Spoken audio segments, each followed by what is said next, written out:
All right, we are live. We're here. We're back. Don't worry, we haven't gone anywhere. We are not retiring. We came out of retirement for you. Same Right, Brian? series 2 weeks in a row. What is going on here? 2 weeks Wow, we're in a so row. consistent. We are. We're so consistent. And we have so much content to bring you that we had to start almost on time. So, Brian, Megan, how you guys doing? I'm doing great. It's Friday. I'm excited to be with you guys. How are you doing? I'm pretty Can good, I Brian. can I tell you guys some big news? Yeah. Yeah. Tomorrow morning, my son is taking the mound for the first time. Oh wow. He Wow. he got some pitching reps in practice, and coach came up to him after the game and said, "You want to go 2 innings on Saturday?" And he said, "Yeah." Wow. That's I'm a awesome. little nervous Yeah. because the three pitchers who pitched in last week's game all ended in tears. There's something about like 35, 40 people staring at you and you like throwing outside of the zone that I think is like for the first time a kid reckoning with failure. But as I tell my kid over and over again, baseball is failure, man. That's Yeah. the game. Hmm. It's a failure to It is. success game. So we'll see what happens. That's so I want to exciting. say I've said the same thing to my son about baseball and my daughter about basketball, that like if you make half your shots, you're basically better than Michael Jordan. And Yeah. Yeah. if you hit half of the balls that are pitched to you, you're basically the best baseball player of all time. So you got to keep that in mind. You I know? asked all my I asked all the kids on my team, what would happen if you got a 3 out of 10 on a spelling test? And they were like, that'd be bad. Like, but that is great in baseball. Yeah, And they all yeah, got yeah. big There you go. smiles. Yeah. I gotta say, Brian, this is we came into this episode with the intention of staying on track, and we're doing great. Um, aren't they? Don't you think they're too young to be doing kid pitch? you know, I don't know. I think that this was when I started kid pitch baseball. My son Hmm. is at the age when I was in what we called C-ball. And I think in C-ball you were able to pitch. The difference here is if you throw four balls, the coach comes in and relieves Okay, you for an got it. additional three pitches. So there's an immediate backup just in case. But most of the dads were like all wild as well. Like I Yeah, felt the pressure. I had to pitch last week and I felt the pressure, man. it's a I was lot of like pressure. taken back to being in little league. It was terrible. Yeah, yeah. We're still in coach pitch. It's hard. Okay. Yeah, my All daughter right. So plays anyway, softball and it's definitely hard to watch them pitch. Definitely hard. the kids are It's pitching. yeah. I mean, if you Yeah. could call it that. Yeah. It's tough. It's really hard. But then of course every once in a while there'll be a game where there's a girl that comes up that just, nails it and it's like unbelievable to watch. Yeah. Okay. Well, we're doing, like I said, we're doing a great job at staying on track for this episode. We Well, we only are have a okay. few So shows to cover, right, RJ? Just a yeah, few. yeah. This is a very short tour, just like last week. Oof. Last week we had fun talking about a more recent tour. We're going back in time exactly 30 years to the tour, and we'll see if we can make some bad opinions happen again. The only thing I want to say is that we do have a phone line. It's 484-416-0488. It's in the show notes also. Call and let us know what you think of this series and tell us stuff. The only thing I wanted to mention, guys, is that, well, I mentioned last week, Reprise. We have June 13th, Philly, June 14th, Woodstock. Go to repriseband.com if you can come out to one of those shows to get tickets. I'm going to post in the show notes the live bait by years Mm. document that I put together, because there's some from this tour, and I wanted to say that out loud so that I remember to do it. And lastly, Tab has been playing some shows, and I just want to know, I want to get your opinion, both of you, on when Phish fans are going to learn that Trey is going to write and then play new songs, and that's gonna happen basically forever until he stops playing music. And when are people going to learn? Or do you think is this just how it is and how it I, always has been? I mean, I felt like after Oblivion was so amazing last year, thinking about all those songs that came out last year, how great they were on Summer Tour after, people would get on board with this. It's very confusing to me. Yeah, it's not the most confusing thing to me in 2024, but it's up there. There's a lot of like stuff just happening in the world and in the country and stuff right now where it's like, yeah, if you just like read like maybe 5-10 years ago history wise, like we're not going back that far, you'd have a little bit more context here, which is important. And you'd realize that all the great fish that's come out of the last 10 years is a result of new music that's being written. Like something changed when this band wrote Wingsuit, and it unlocked this like endless creativity for Fish and for Trey that continues to today. So yeah, I'm not surprised, but I'm just like I'm disappointed. Yeah, and it's Megan, like if you look at, we were talking a little bit offline about this, about the data of the number of songs that Fish played in spring 1993 compared to how many they played in fall 2021.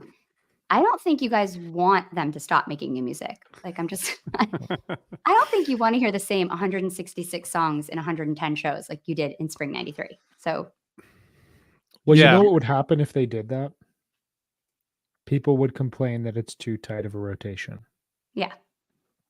Megan Just and I one- are The extremes. Megan and I are get to see Trey next week in Brooklyn, and I guess one thing that, well, first of all, people are like, Trey wrote another song about love and light, and it's like, okay, first of all, like there's some unpredictable stuff happening this year in the world, but that is not one of them, like that is not, like of course that's what it's about. But I'm excited to see some of this, and I know Megan, I saw you post a couple things about the Desron playing and stuff like. I mean, I'm excited to see them play next week. I'm If so you excited to see them play.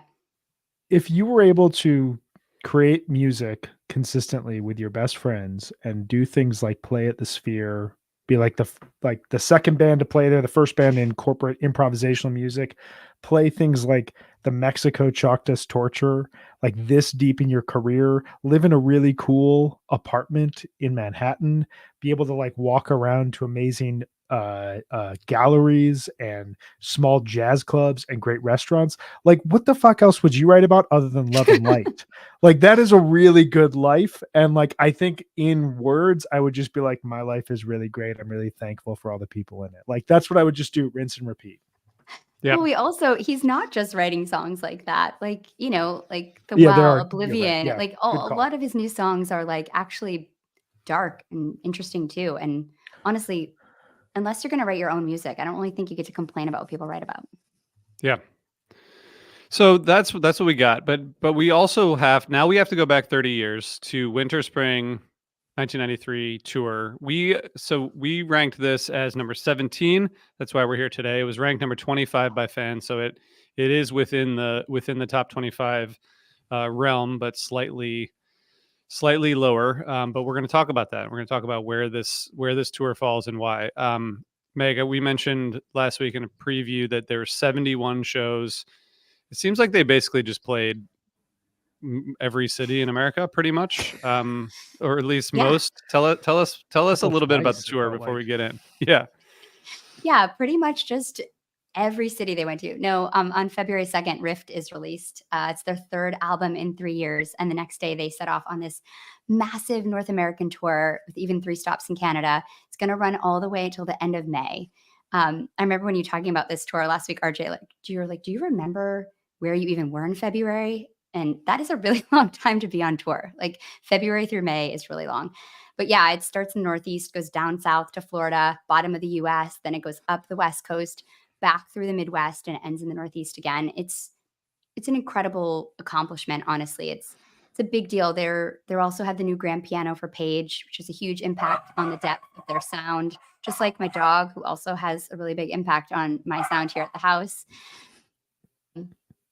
Yeah, they have lots of more songs to choose from when they're crafting set lists, even though they're playing a lot of the same songs, but they have tons of new originals and covers. They debuted 42 songs this year. There's also Whoa. tons of bust outs on this tour. There's Secret Language, growing and dedicated fan base. This is just a wild tour. There's like guest appearances, elaborate jokes.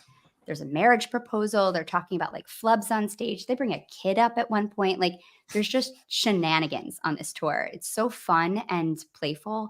And there are 7 shows from this tour that are released on the archive. So we've got 3 nights at the Roxy in February, March 8th from Santa Fe, April 14th from St. Louis, May 3rd from New Jersey, and May 8th from New Hampshire. And the jam chart, last but not least, is 206 entries, which is, it's kind of laughable. It's a lot. It's a lot. Yeah. And they're all, I mean, all 200 of those are like a handful of songs. There are some some exceptions, but I feel like it's a few songs. And lots of segues. Yeah. Brian, I don't know if you remember, like I basically, one of the most memorable things to me about this tour is that first show, Loving Cup opener, and you hear Page's like piano intro to Loving Cup before the actual, intro to the song, him just like playing, I don't even know what you call that. It's just like kind of playing around on the piano before he goes into the Loving Cup intro. To me, that's like one of the most memorable parts of this tour. And it's amazing that it starts that way. And they talk about it. I know we've talked about it on the show before, but it really does kind of set the stage for this tour. Yeah, that sound like, I hadn't thought about it as much until you just mentioned it, but it's like bringing a lot of clarity to this tour. One of my notes about like why this tour is ranked where it is according to us is that this is when Phish becomes Phish. And I feel like when I first got into this band, 20 some odd years ago at this point, one of the things that immediately attracted me to them was this mix of improvisational rock with this baby grand piano. That is something you don't hear in a lot of modern rock. Like, not a lot of bands tour with a full baby grand piano. That's just a huge thing to bring around. And without that sound, like, you'd lose so much depth, you'd lose such a richness to the overall sound of Phish. It's one of the more appropriate tour openers that we've ever had. It kind of reminds me of summer 2011. They opened the tour with Tweezer, and like, it just kind of set the stage for, we're gonna kind of open things up again. We're gonna experiment a little bit more with intentionality. It reminds me in a way of the Ghost opener for summer 97, summer US 97. It's just like, this is the sound of where the band is going. This is setting the table. And I would also say, just one additional point, like, another reason I think that this tour is where it's at and what this tour represents is this kicks off a 3-year stretch where every single tour over the next 3 years is on our list. And this represents like an era of aggressive growth for the band. One of those things is, why is this band that playing theaters is touring around with a baby grand piano? They have that level of ambition. They're willing to make that work financially, logistically. And it separates them from a lot of other bands. Yeah, I totally agree. I think that you see this huge change in the band. This is kind of like the beginning of that massive peak, right? This is the peak, kind of starts here all the way up to 12/31/95. And everything that happens from now then, like you were saying, Brian, is just so crucial. And this is the first kind of like formative tour of that. It's like a bridge between that 92, like tight, structured, fast playing. And by the end of this year, a tour that we're going to talk about later in the series, this summer, they're playing with so much more like psychedelic improv and jazz. And it's just cool to see.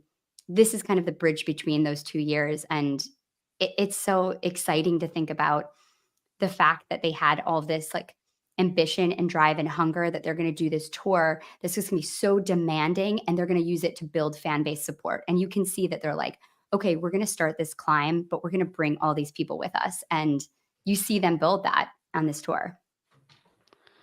So I have a lot of themes this week. I came. I love that. Yeah, let's bring the themes. One of the things. So this isn't a totally separate theme, but just a little bit to expand on what you guys were saying.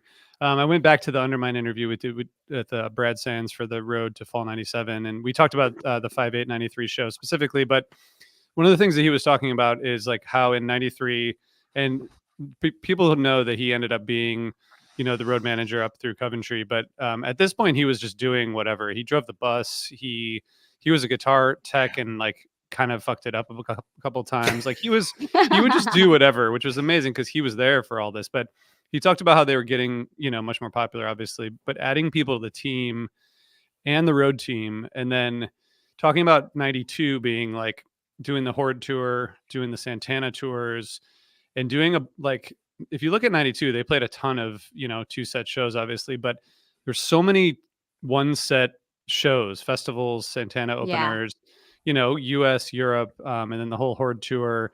And in 93, they bring the Baby Grand in, at the beginning of the year and start to do these 2-set shows and do a 4-month tour.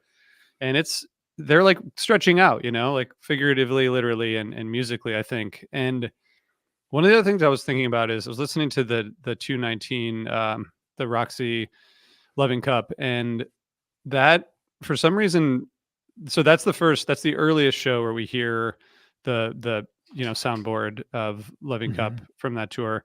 And for some reason, because they kind of stretch it out a little bit, and I was thinking about this 93 being kind of a I guess middle ground between like the tight playing, like you were describing, Megan, and then like the stretching out. And I feel like I don't know that anyone's ever talked about this from the band perspective, but I think they were kind of like avoiding like jamming, right? A little bit. Or I think the idea of like being like the Dead was something that like they probably worked to avoid or worked to like not do in the same way.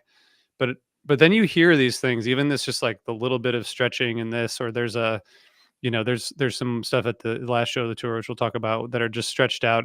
I feel like it's like so part of their musical DNA that like once they were connected musically, it's like really hard for them not to do that.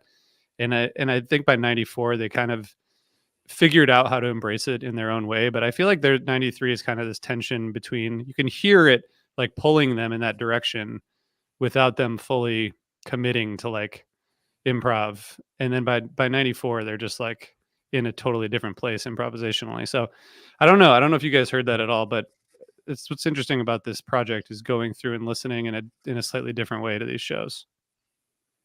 Absolutely. I think that you hear them doing that and then going into another song.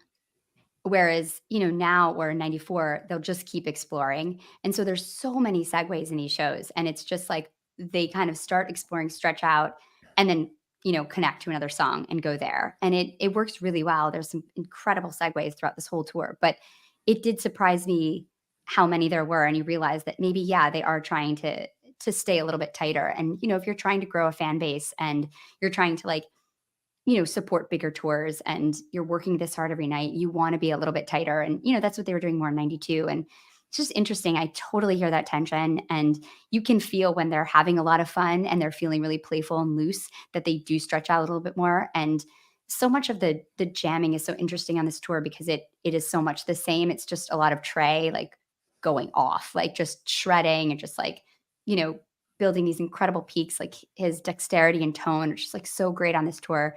But it's interesting when you hear them kind of like in a stash or in a Yam, they find like another spot. And it's cool when they don't just go into another song. But you can definitely hear that. Yeah, I think you guys are spot on. I mean, I think that summarizes a lot of the themes that I heard. Like this tour feels like the older brother of Spring 92, where the show structures are very, very similar. It's this recital feel. You get a little bit of everything in every show. Some shows have a tweezer, so they don't have a mics, or they have a Harry Hood, so they don't have a fluff head. Like there's alterations of like these sounds kind of serve a similar purpose. So like every show kind of feels like this slight mirror image, but like distorted mirror image of the show prior and the show afterwards. But what separates this tour, makes this tour sound different and better in a lot of ways, I think, than Spring 92, is that they are diving deeper into some of these weird sounds. And that evolves as the tour is going on. One of my notes here was, we're dead serious, but we have to get a fucking joke in every couple of minutes or we'll self-combust. Like you get that sense in this where like they get into some really cool spaces. Like just, offhand, I would encourage everyone to listen to every single Weekapaug and every single stash from this tour. Like those are the two highlights for me of the entire tour, those two songs. And those are where like a lot of the experimentation and the spaciousness and the weird music, like all of that starts to take over and hint towards where the band is going. But what you said, earlier, RJ, about trying to separate themselves from the Grateful Dead, the Grateful Dead weren't really funny. Like part of the Grateful Dead Not is at like all. these very earnest, amazing Americana style songwriting with space and kind of weird noise.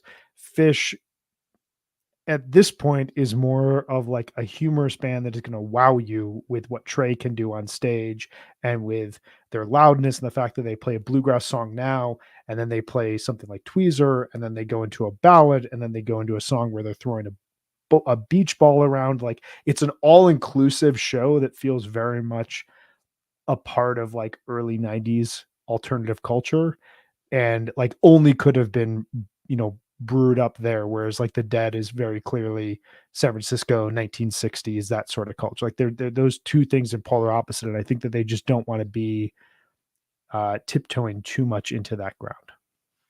Yeah, I think that there's a big, you see in this tour that there's a bridge between that like zany, silly, theatrical Phish and the like big jam, big venue Phish that's going to start.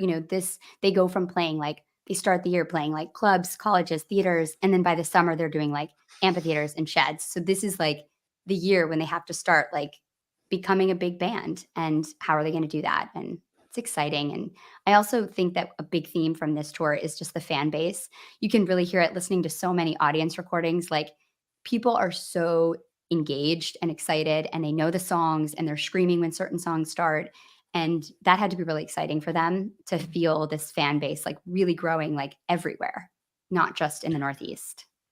Yeah. I'd really like to see what their like mailing list look like coming out of the end of this tour. Like how many Right? people came to the merch table and signed up to get the Don't Evac Spice? Like they had to just like become almost insurmountable. And like Brad was saying in that Undermine episode, we had to like keep hiring more people. Like this is Yeah. where like a business takes off and you're just like, shit, we need more hands. Yeah, for sure. What else do you guys have in terms of themes, or should we start talking about music?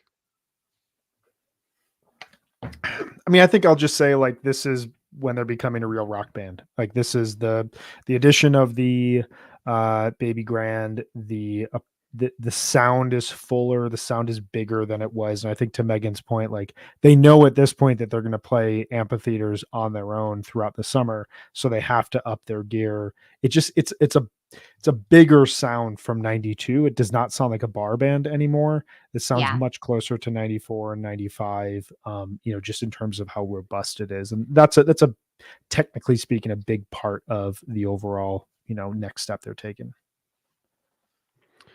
Okay, so I guess let's get into some of the kind of representative jams. I just want to start by saying that I think we often, or I often, almost every episode, just give some shit to Phish.net because they turned off the ratings, which I still think is so silly.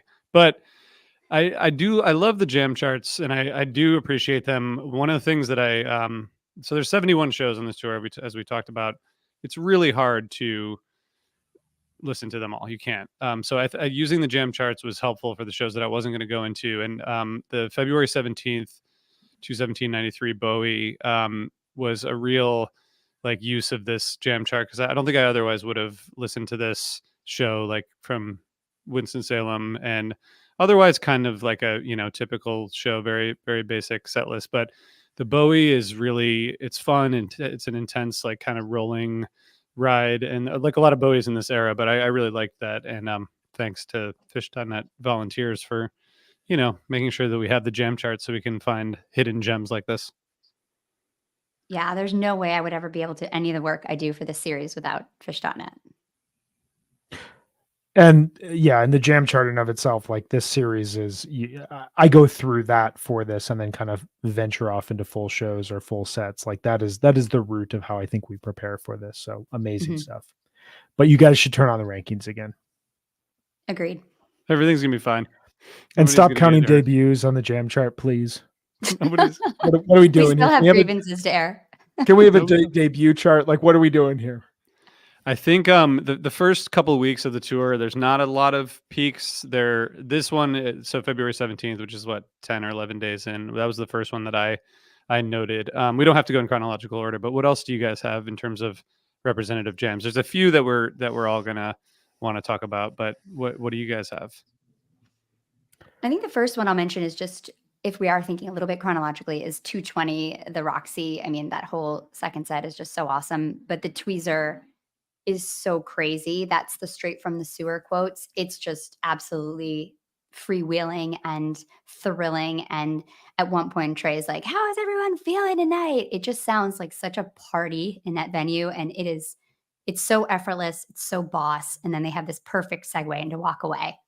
And I just loved it. I've listened to that a few times and I didn't have much time to like revisit things, but I think this captures this kind of like you're saying, Brian, this rock and roll band, like, you know, good time vibe that Fish was bringing to the stage.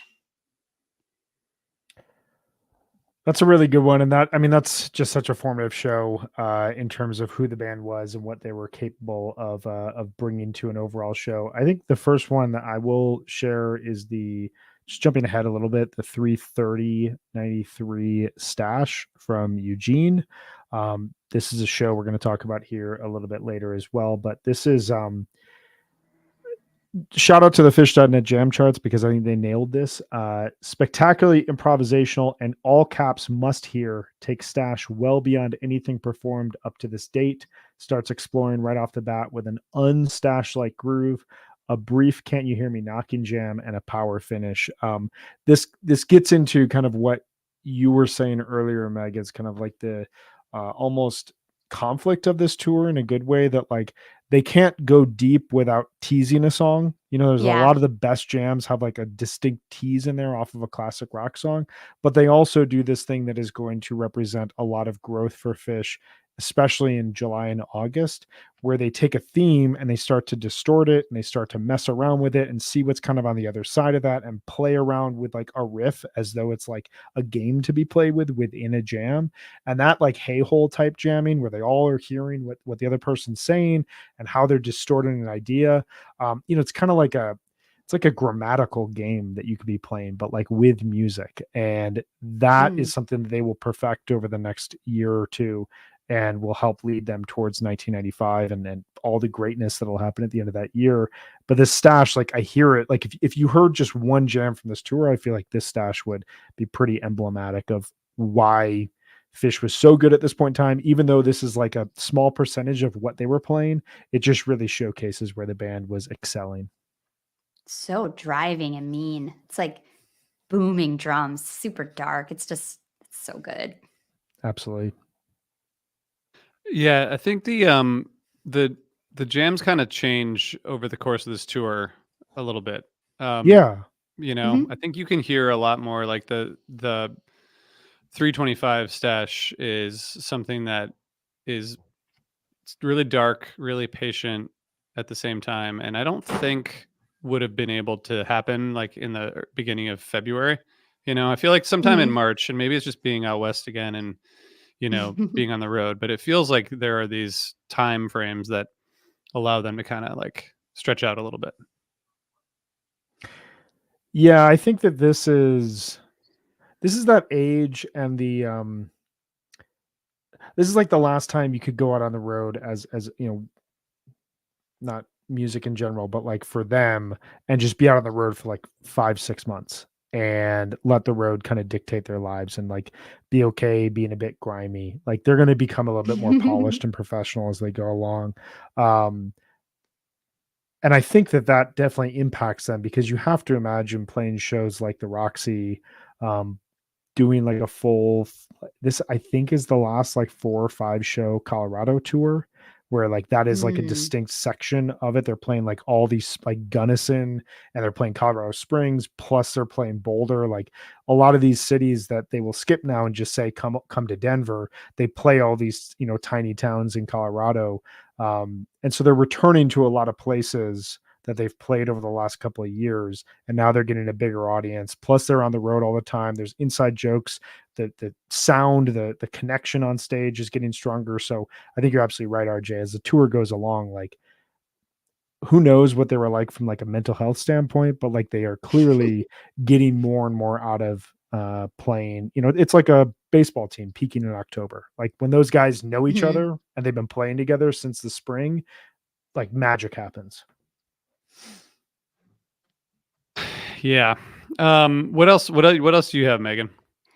I really love the 414 Stash Kung, Stash Kung. It's that crazy one. The stash gets out there a little bit, like a lot of the stashes on this tour, but then there's an absolutely terrifying Kung. And they're doing the Kung quotes like over the stash, maybe so or maybe not. And Trey's actually still mumbling the Kung quotes as he starts to play the acoustic intro to Horse, which is something I forgot that this happened. And I just like it stopped me in my tracks. Horse is so beautiful. It's one of my favorite things that they play. And I love that they play it so much on this tour. And when he starts mumbling the Kung lyrics, it's really crazy. And then Fishman joins in and the crowd's really chatty. And so they just get louder and louder. And then they're like screaming by the end of this. And then they go into Horse and it's like, to me, it's just masterful and it's so cool. And it just really showcases like how playful they were. But similar to what you were saying, Brian, it's like they're playful, but they're serious at the same time. And it's when they hit it in moments like that, it's so incredible.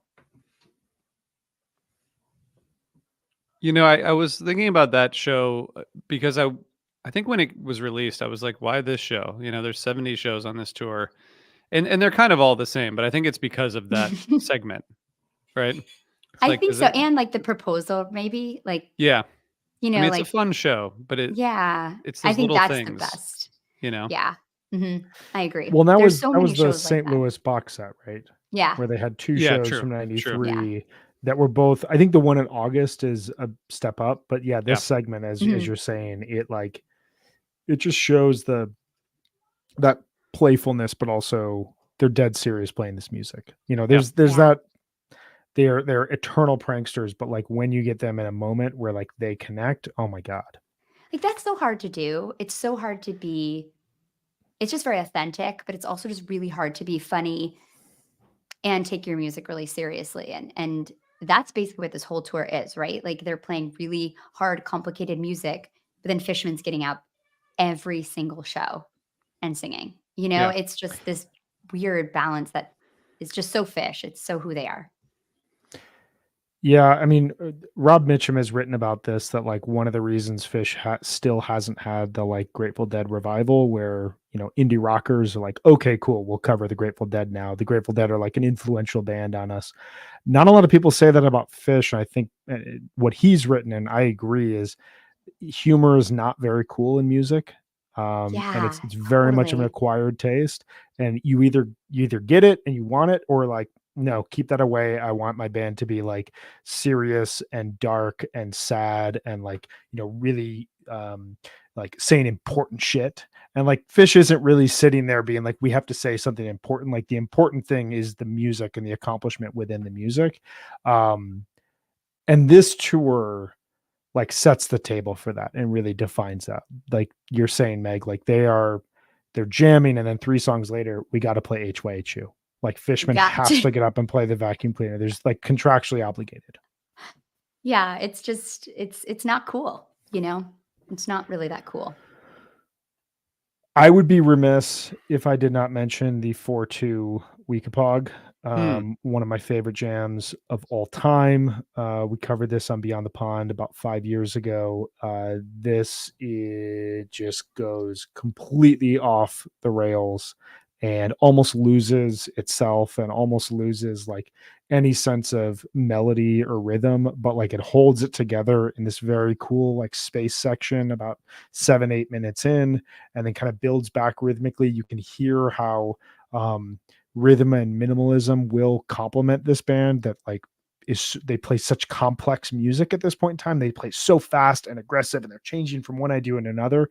You can kind of hear for about 2 or 3 minutes in there that if they just sit back, let silence take over a little bit, let a simple riff or a simple drum beat take over, that it can just elevate their overall talent. Again, is kind of like a basketball comparison here. Like there's I'm watching right now this 22-year-old kid for the Minnesota Timberwolves, Anthony Edwards, figure it out in real time. And like he has games where a defense completely complicates him and like he can't figure out how to get through it. And then he has other games where his athletic ability and his confidence just like overpowers and he just tears through, scores 40, 45 points. And Fish kind of feels in that place right now where some of these shows they're not bad. They just feel almost like they're going through the routine of how these shows work at this point in time. And they're not ready yet to break the structure of what a Phish show has been for 4 or 5 years. A year from now, it's going to happen. Like the Tweezer Fest is going to happen, and they're going to be like, cool, we don't need to write a set list ever again.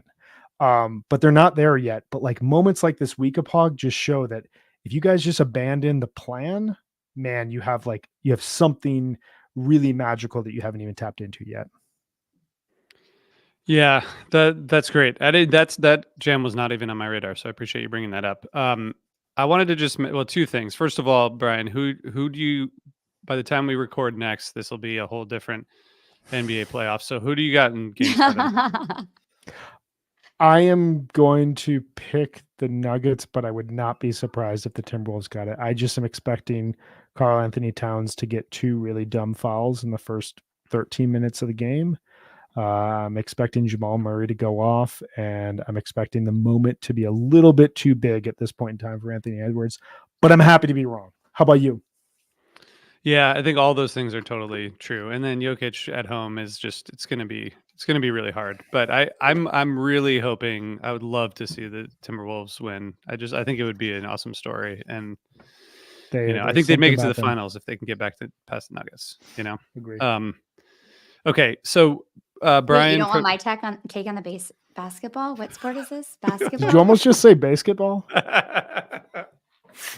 You don't want my take on it? I do. Who do you think is going to win? Knicks, Pacers. What do you got? Pacers. It's happening tonight. Oh my god! Wow. I have no idea. I'm even rooting like for the Knicks at this even point. though I'm in New York. I don't know. I'm rooting for America's the Knicks team right now. It's crazy. I hated them a week ago. Who would have thought? Even I know that's crazy.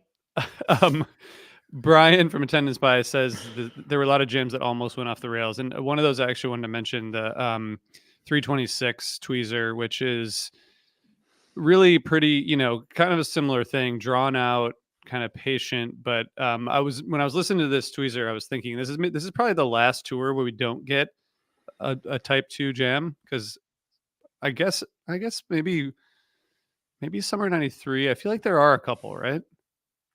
Yeah, I mean, I think we think have so. a few at least towards the end of this tour, but it is this like strange feature that we're talking about of like once they get into a jamming space, they figure out a theme at that point in time. Or they figure out like a tease is what I meant. Yeah. Tease, That's true. That's true. So Megan, do we want to talk about the 421 Split Open and Melt? I kind Or of do you feel want like to we save have that for the to. show?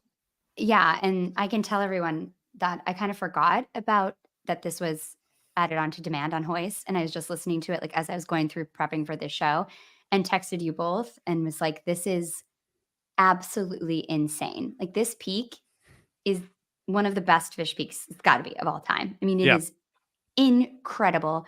And you sent me the quote about that Trey talked about how this really like set off, this version kicked off the next like year and a half when the song just they completely understood how to play it, and it was so strong. And what's cool to me about that is that, as Jonathan Hart always says, so Split Open and Melt goes, so does Stash. And I think those two songs just have such a strong year, and it's so fun listening to them and thinking about that they've found this moment that it all made sense to them, and it was live in Columbus, Ohio on 4/21/93, and you can hear it. It's absolutely electric.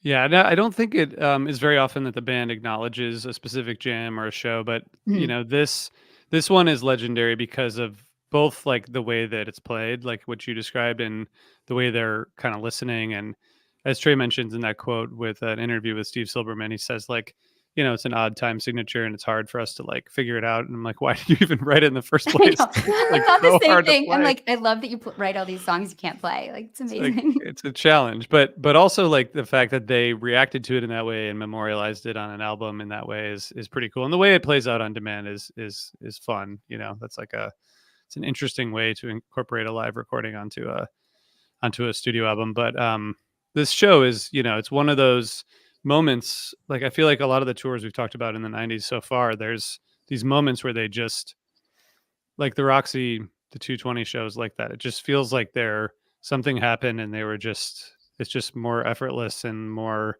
powerful, this is one of those shows too. It feels like to that point they are, because the Roxy show, from what I remember reading, the 92 performance in Atlanta, there was a fire alarm or there was like a flood in the venue, and so they had to call the show short. And they said, okay, when we come back, like, we are going to absolutely tear this place apart. And they did. I mean, that's one of the most, the first show I ever saw, 2/20/03, the Live Fish show notes was, this was the 10th anniversary of 2/20/93, which I've never seen that for any Amazing. other show Yeah. like that. So like, this is like just acknowledged as, by the band. But I think to that point, it's kind of, we were talking about how they go around the country basically twice here. They do a big loop. It's a month longer loop than they did a spring earlier in spring 92, but it's a similar tour routing. It's similar to what they did from like 89 to 91 as well. Like, they're picking up old fans and they're picking up new fans along the way. And I think to your point, RJ, about like, there are big shows that happen here for not necessarily the first time, but like, these feel elevated from even the 4/16/92, 4/21/92, where those were like, who knows how many people left those shows and became Fish fans for life. Like, those shows kind of got passed around the taper tree.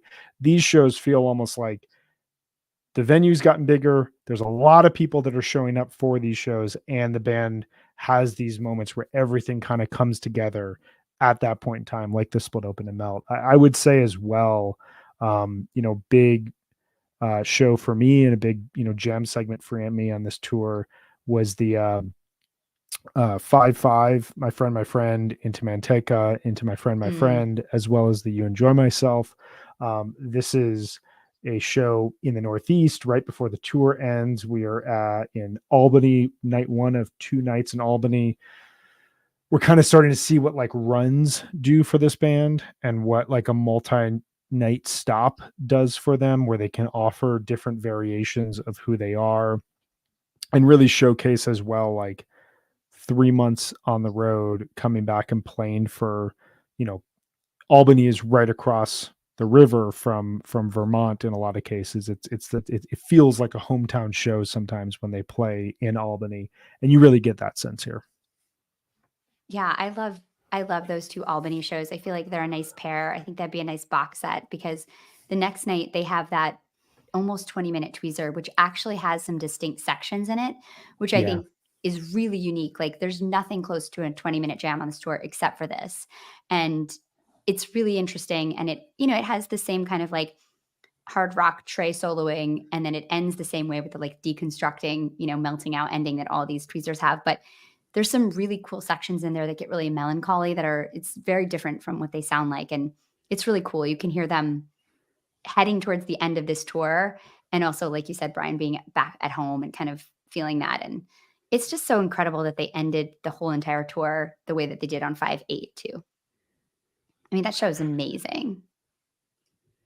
Well, so we're gonna do a quick transition, and then we're gonna talk about notable shows, of which that has to be one. Maybe it's the Yeah. only one. We'll find out. No, there's more. We'll find out in a minute. Be right back. I just want to give a quick shout out to our friends at Arostia. I know that we've talked about that, and we've all had the coffee at this point, and made by a friend of the pod and a big Fish fan. Now Andy is making and selling single serve packets for pour over, which I've seen people posting about on Instagram. So anyway, check out what he's doing, arostia.com. Get 10% off using the code Osiris, and you can order and sign up for the mailing list. Okay, so let's talk about two representative shows each. How's that? You ready for the lightning round? It's not going to be very lightning like. Let's do it. Let's do it. Brian, I'm just going to start, if that's okay with you, about Yeah, man, do it. and because I want to steal everyone else's shows. I feel like it's like the right thing to do. The 3:30 show is just it's I'm just choosing it for you. So this is where I kind of like hear the improvisation, changing pretty significantly. The tweezer has some really great sections from Paige and Trey, and it's it's so patient. That tweezer is on Live Bait 16, which again is the Live Bait release will be Live Bait releases will be noted in the show notes. But Lifeboy as the landing spot. Trey in it like changes the lyrics in Lifeboy and says she never listens, which I assume is him not talking about his wife, but talking about referring to Ooh. God as a woman, which is cool.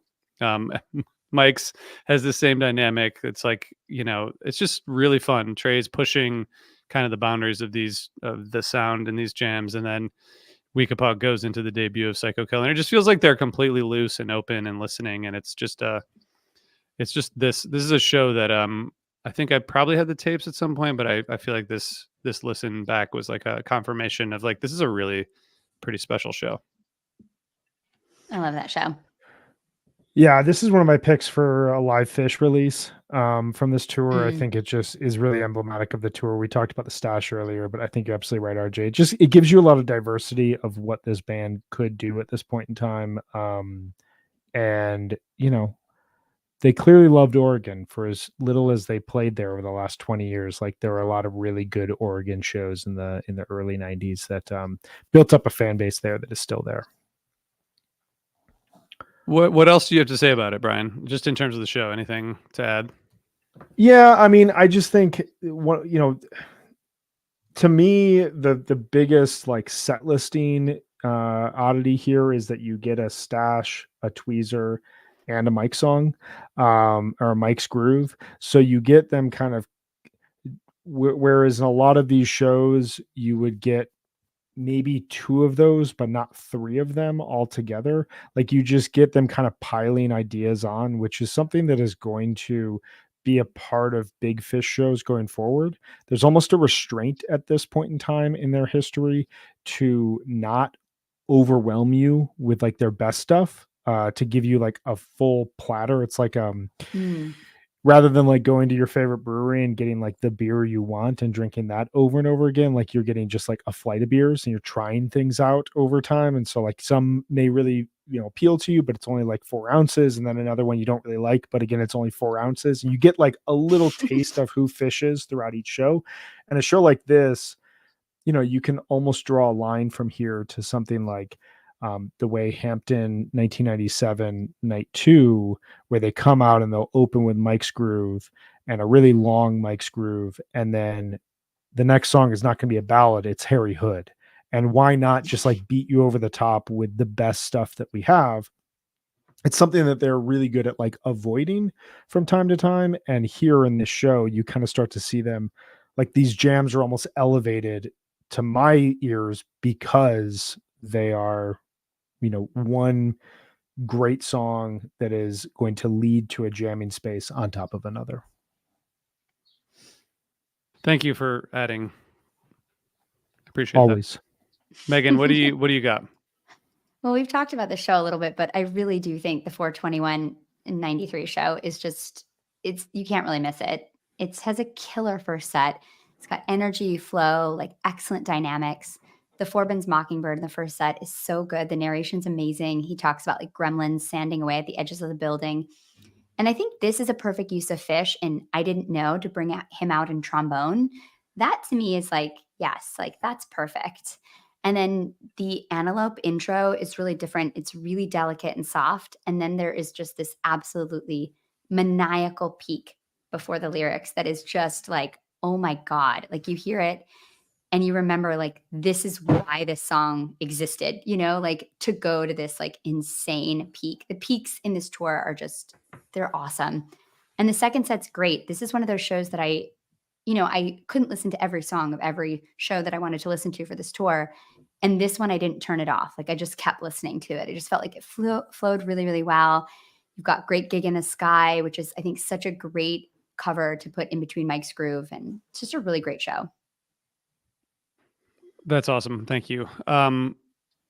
Well, I was going to take a couple minutes to tell you guys about all the shows that I've seen at the Newport Music Hall in Columbus, but maybe I'll do that on another episode because I don't know if we're gonna have time for that. But what's the best one you saw there? Yeah, tell us one. Yeah, good question. I saw a bunch there when I was in college. I think that in '99 I saw Galactic and North Mississippi All Stars there, and that was really fun. And like a week later, Wilco played there, and I did not see that show, and that seems like pretty dumb in retrospect. It So Can't happens. see them all. that's probably I probably saw like I probably saw it a lot of like Government Mule, North Mississippi All Stars, Galactic, like the Primus, the bands that were The coming like through. late '90s, early Yeah. 2000s jam bands that were Yep. just on the Jazz rise at that Mandolin. point. I think Yeah. I saw Jazz Mandolin Mm. Project with Schofield, probably Dark Star Orchestra. Basically, I probably missed all the cool indie bands that were just coming up and coming through there. Acoustic Hookah. You guys, if we can have a separate conversation about Acoustic Hookah someday, but they were coming through there. Brian, what do you got for shows? Yeah. There are two great shows we haven't talked about yet. Yeah, I've There got are. a few more. I think I'm going to talk about one of them. Maybe not. I think it's a great show. 314 from Gunnison, Colorado. Yeah. This show, you've got a Loving Cup opener. You've got a really good Reba in set one. You've got this stretch that is just like, this is Fish 93. Foam, Gula Papyrus, Sparkle, Stash, Paul and Silas, Sample in a Jar. And then you get Reba that like, you get through these like Warhorse songs that are just like filling set lists on a night to night basis and like showing the diversity of this band. But then you get a really, really strong Reba. I mean, the gem here is in set two. Haley's in a Yeah. Bowie, Ballad of Curtis Lowe into You Enjoy Myself, which then goes into a spooky jam, which then in the vocal jam, close your ears, RJ, because you're not allowed to hear good vocal jams. You get Mystery Achievement, We Will Rock You, and Welcome to the Machine teases, all in the vocal jam. I mean, that's cool. That's so cool. Like they Yeah. are. It's almost like they are, FM radio that you're just like shuffling through, but they're This is only back- doing it like vocally. This is back when vocal jams were cool. They were giving everything to vocal jams Yeah. at this point in time. It They was were not better. just like I don't know if they an were cool, but they were better. It's like it took them until 2022 to realize like, hey, maybe let's just go back into a jam. Why just do we jam. need to sing the jam? Let's just go back to the music. But then you get Great Gig in the Sky, which is the debut in set two, which is kind of this interesting blend of Fishman humor, but also like a really cool moment. Like that's just such a great Yes. cover. And there's going to be a great one, I believe in Grand Rapids in August that we will talk about at some point in time. And then you get Squirming Coil to end the set, and then Memories, Sweet Out of Line, and Golgi in the encore, which is pretty standard for the era, but like just also really cool to just hear like a snapshot of Fish at this point in time. So if you're going to listen to one show, like I think we're all listing really, really good shows that you could listen to. Like all of these will give you a sense of what Fish was like in winter, spring 93.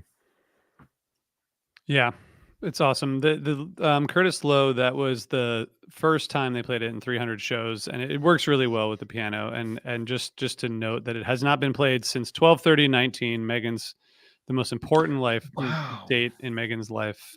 Yeah, that's it. But The the Bowie, most. the Bowie, I think is I had in my notes like this is the first time they really like got their arms around how to use this song in '93. I feel like there's something. I mean, there's so many good Bowies from this tour, but this one really is very notable. All right, I want to bring us home on the tour closer, but Megan, can you give us another one first? Yeah, I really love the 429 show from Montreal. I just think there's a great set list in the first set. Opens with a killer little split open and mount that has a little jam to it. There's actually some really nice set list variety with Uncle Pen and Sloth in the first set. You're like, oh, what? I haven't heard these that much. Like, and then Jim actually gets out there a little bit.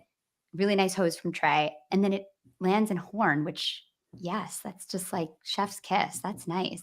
Yeah. And then the Mike's jam, you hear the foreshadowing of Simple, which is like about to be written. And it's so exciting. I even heard it. I was like, is that Simple? And then I looked and realized like, oh my God, Simple hasn't been written yet. Like this is fucking exciting. So it's great. You've got the Makasupa bust out and Weekapog.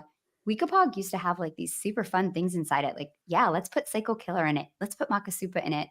And then the encore though, I love because the My Friend intro is acoustic, which is one of my favorite things that Fish does.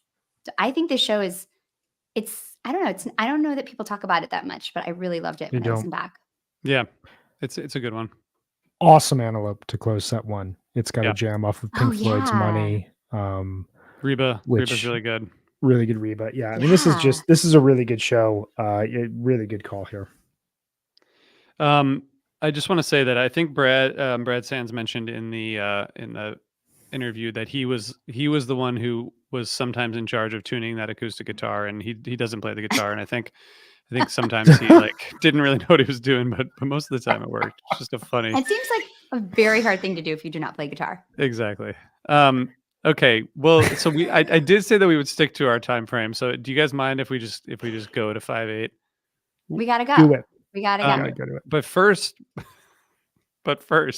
no, I want to show you guys this. Check this out. So on fish.com, there are a bunch of photos. Oh my god. Look at that From the dude. show. Trey. Look Dude. at that dude. You Oh, got Trey. You got Trey on oh my god. stage. Stop. I have know. such a crush on this dude. I can't.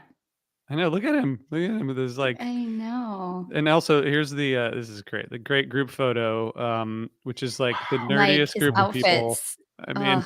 can you Mike's believe Look at pants. those. people?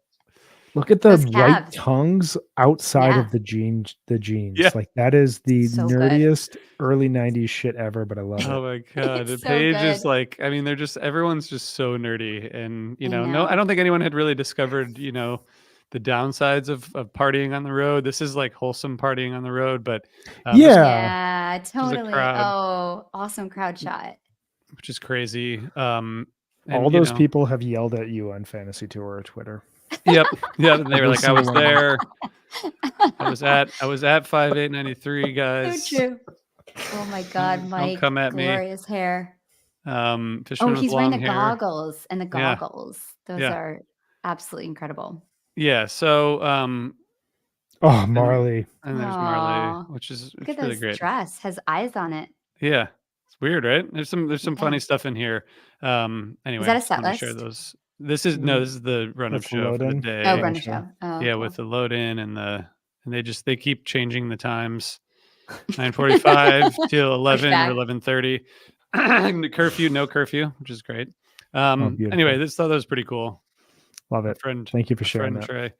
Trey. Okay, so Durham, New Hampshire, 5/8/93. This was released in 2008 as a live fish archival release, and man, you can just draw the line, from February 3rd to May 8th of this tour, and if you listen to those two shows back to back, it's like quite an amazing amount of progress and quite an amazing amount of change. And I want to just say, I'll turn it over to you guys, but Brad talked about this a little bit. Brad Sands, and said that like the family was coming to these shows because it was on the East Coast, and he described it as like very triumphant and like a homecoming, but that the show itself felt like band practice or sound check or something. And he and Tom talked in the interview a little bit about just like the dynamics, and there's a part in Reba that just gets so quiet, and Yeah. but then there's parts of this show that are just insane. It's just a quintessential kind of show, like a really like maybe this should go in the top, maybe this should go in the top 10, top 20 shows category, because the Mhm. show kind of says a lot about this period, but also is just like an adventure all in its own. What do you guys say? What do you got? Yeah, I think that's the perfect way to say it. It has everything. It has the freedom that they've kind of earned by the end of this tour and the playfulness.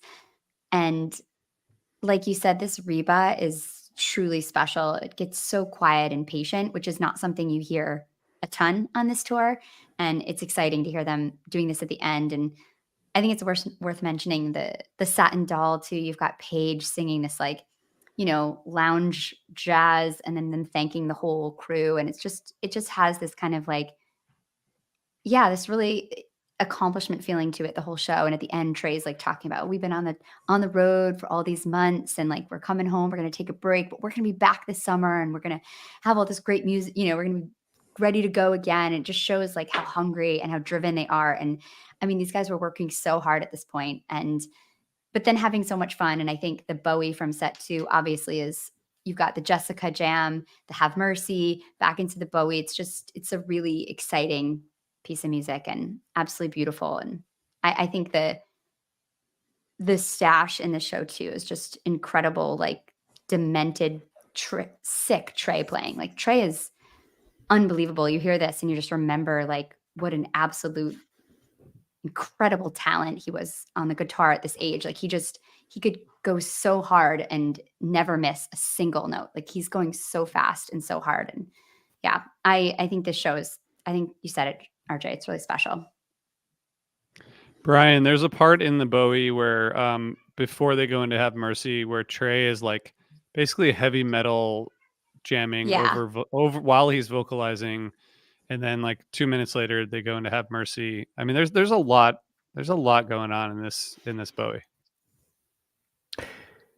Yeah, I mean, this Bowie and this show at large make me think about like history and the importance of like building up to something, and the fact that like the Phish experience, at least for me at this point, is most enjoyable listening to like the slow evolution and the slow build, and like listening through a tour like this, you really get a sense, like you said, RJ, of like what 4 months on the road does and how different a band sounds by the end of it.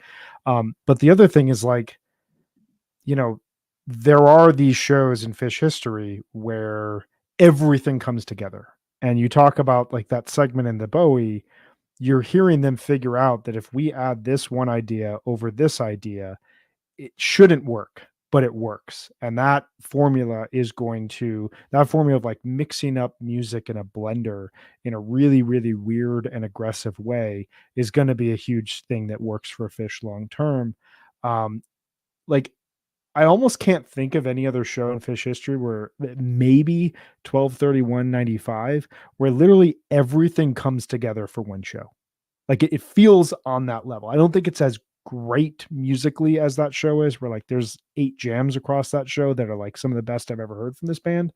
But in terms of adding all the little pieces that we've talked about through this tour into one single show, and it all going off in a way that like a new song starts and you're like, holy shit, I haven't heard them sound like this before. And then another new song starts, like, the Chalk Dust rips, and then you get this Stash Kung Stash, and then that's, really intense. And 2 songs later, you get Reba, you get this wild David Bowie sandwich, and then you get a gigantic It's Ice and a Squirming Coil with a Type 2 jam. And then, oh, no, we're not finished yet. We have mics into Crossroads, and a mics into Hydrogen, and a Weekapog. And then before you think it's over, we get Amazing Grace and an Amazing Grace jam. It's just like every little bit of like peak music that they played across 3 months now happens in 3 hours.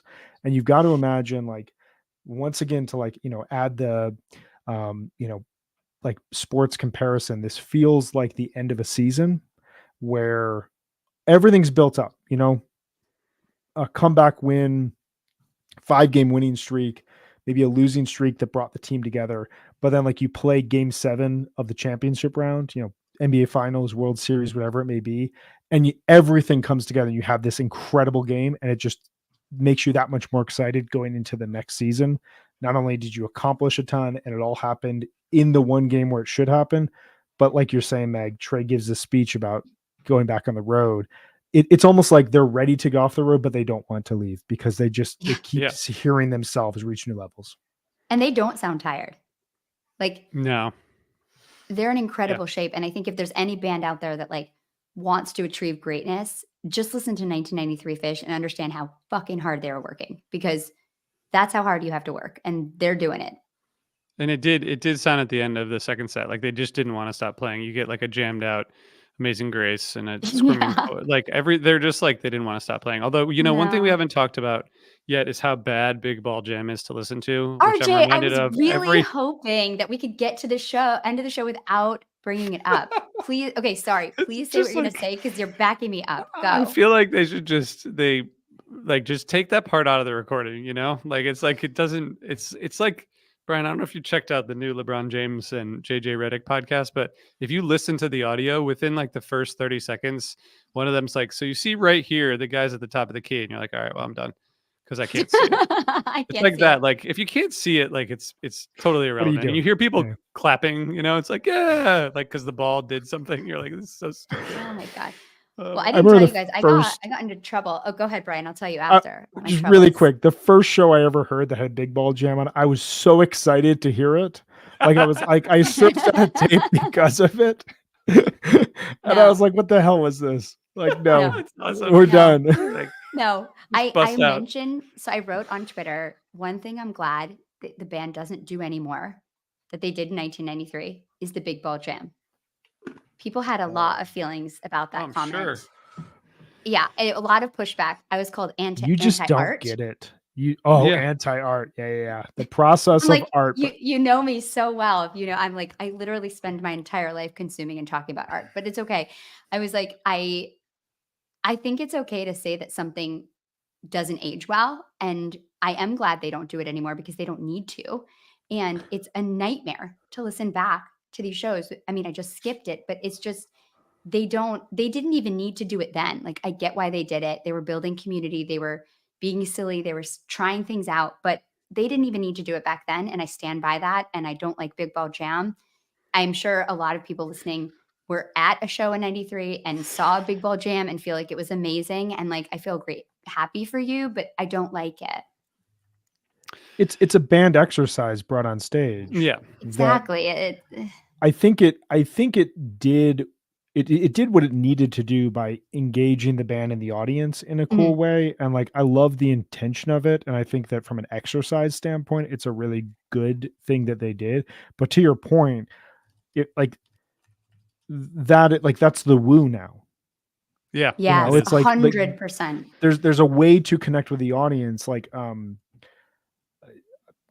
I'm like 3 tours ahead of you guys, and I listened to a jam the other day from a tour where like it was fascinating to hear them drop into a jam and the entire audience knew it. And that was a few years after this tour.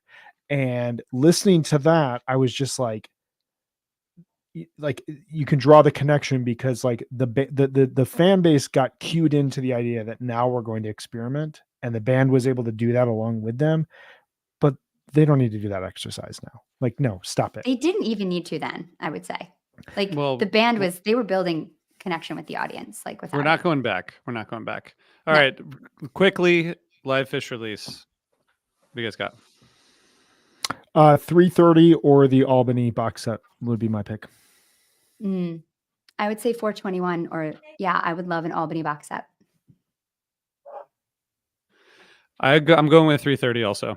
It's with the sound check. Great sound check.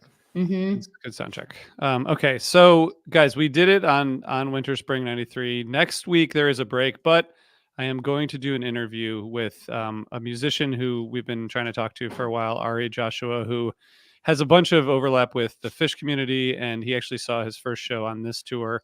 And we are, what is that? Those are dogs. So I'm going to talk to him as part of this this break. But so you will get an episode, so no one needs to worry if we're going into retirement again. Oh God. So yeah, Ari, he's and cool. Then we get He's a big playing... stretch after that. We do have a big stretch. So I'll post on Instagram about talking to Ari, but he's playing at Nectar's coming up. He's done some stuff with Russ and Ray, and he's done a bunch of cool, interesting stuff with people in the Phish world. He also plays a Languedoc, which I've heard is an interesting guitar. May 31st, that week, whatever that week is, we're going to be back with the number 16 tour of all time, fall 2013. Yeah. So you guys, fun. I get can't ready. Wait. I'm excited, there, but I can't. I'm wait excited to talk about it.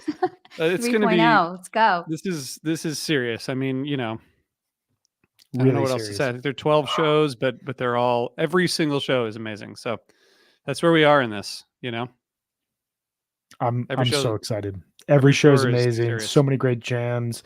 Some of the best Trey ever. Wingsuit.